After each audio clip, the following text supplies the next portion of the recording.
Noisy protests at Leinster House as Dáil resumes. Some TDs had to be escorted by Gardaí when entrances were blocked.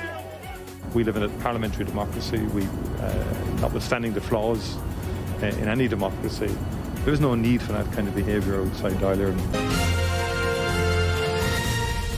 Gardaí have said they've arrested 13 people in connection with public order incidents in and around government buildings over the course of today. For a time this afternoon, TDs were forced to stay inside Leinster House after protesters blocked the entrances to the building. Some were escorted by Gardaí when the entrances were blocked. A senior Garda has now been appointed to investigate the incidents.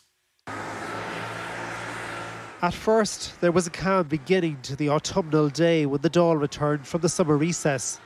Yes, there were protests at the gates, but the venomous tone of that gathering escalated through the afternoon. There were even images on display of politicians on a gallows. It all culminated in TDs requiring the help of Gardaí as they try to walk from their place of work. Among them, Independent Michael Healy-Rae and Sinn Féin TD Donncha O'Leary. I was trying to get into the Dáil. I am very proud to be elected by the people of Cork South Central, my home city, and nobody will deter me from coming in here to do my job, not these people, not anyone. For several more hours, TDs and staff could not exit Leinster House in their cars. Finally, after 6 o'clock, the way was cleared for them to leave. Watching from afar at the UN meetings in New York, the Taoiseach condemned today's events. That's unacceptable and reprehensible. We live in a parliamentary democracy. Notwithstanding the flaws in any democracy, there's no need for that kind of behaviour outside Dáil.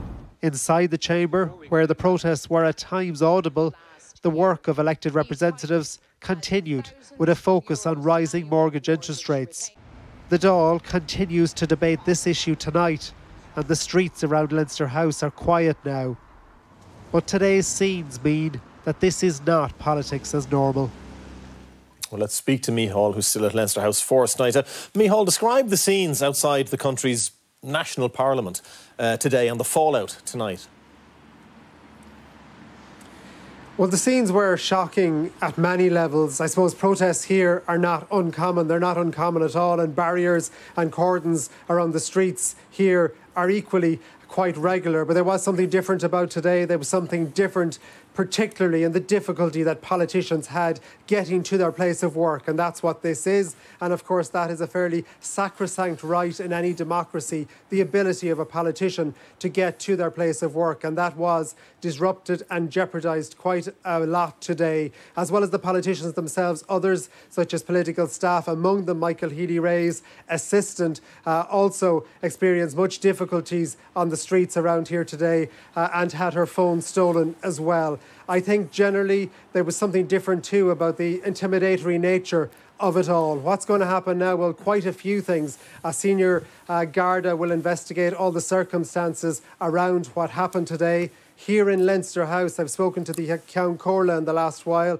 He said the right to protest is an absolute part of life in every democracy, but he has deep concerns, as do many others here, about what happened today. So there will be a review in the morning with Gardaí and with security staff here to look and see what happened. As well as that, in the background, of course, there is a task force looking at safe participation in political life. That's led by the former Garda Commissioner, Noreen O'Sullivan, and it's due to report before the end of the year. One Fine Gael Senator, Barry Ward, tonight he has written to the present Garda Commissioner, Drew Harris, asking what steps are going to be taken to ensure that politicians can get to their place of work. And he pointed out that ever since the Troubles and the Civil War, politicians have always been able to get in here, get in through the gates of Leinster House, but something changed, something very different happened today. Micheál Lehane, thank you.